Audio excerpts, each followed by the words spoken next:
Bonjour, je m'appelle Caroline Simons, j'ai 69 ans et demi et je suis la fondatrice du Rire Médecin. Votre parcours en une phrase.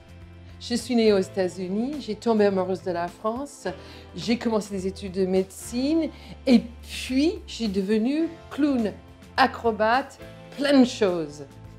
3 adjectifs pour vous définir en tant que femme de la santé. Empathique, créative, persistante. Votre projet en quelques mots. Alors, le Rire Médecin, qu'est-ce que c'est? C'est maintenant, aujourd'hui, une centaine de comédiens qui travaillent dans une cinquantaine d'unités pédiatriques à faire des interventions clownesques, spectaculaires, tendres, poétiques, cocasses pour les enfants qui sont hospitalisés. Comment avez-vous eu l'idée de votre projet? Après 20 ans de vie professionnelle dans le spectacle, j'ai rencontré l'hôpital. J'ai vu un besoin tellement énorme pour des enfants hospitalisés de rire, de vivre autre chose que la maladie, que j'étais inspirée et j'ai commencé à travailler dans un hôpital dans le Bronx. Pourquoi vous pour le mener?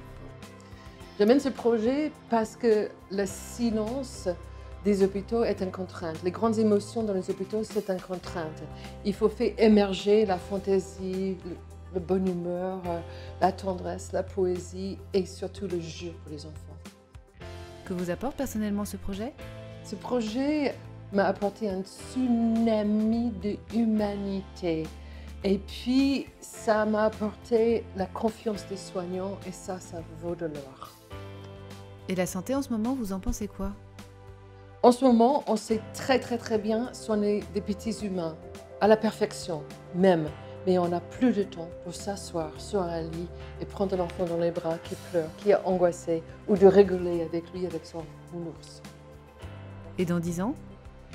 Dans 10 ans, je pense que l'HAD, c'est-à-dire hospitalisation à domicile, va énormément grandir et que sûrement des patientes avec des maladies ou des conditions aiguës vont être à l'hôpital.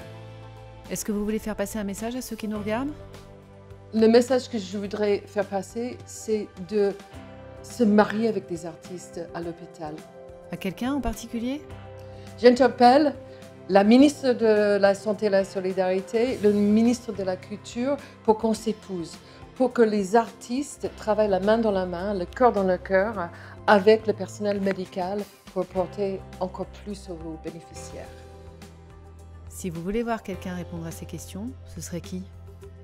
J'appelle Edith Gardebois, qui est la chef de pôle de hospitalisation à domicile Île-de-France. Et pour le futur, qu'est-ce qu'on peut vous souhaiter? Il faut me souhaiter très longue vie au Rire Médecin.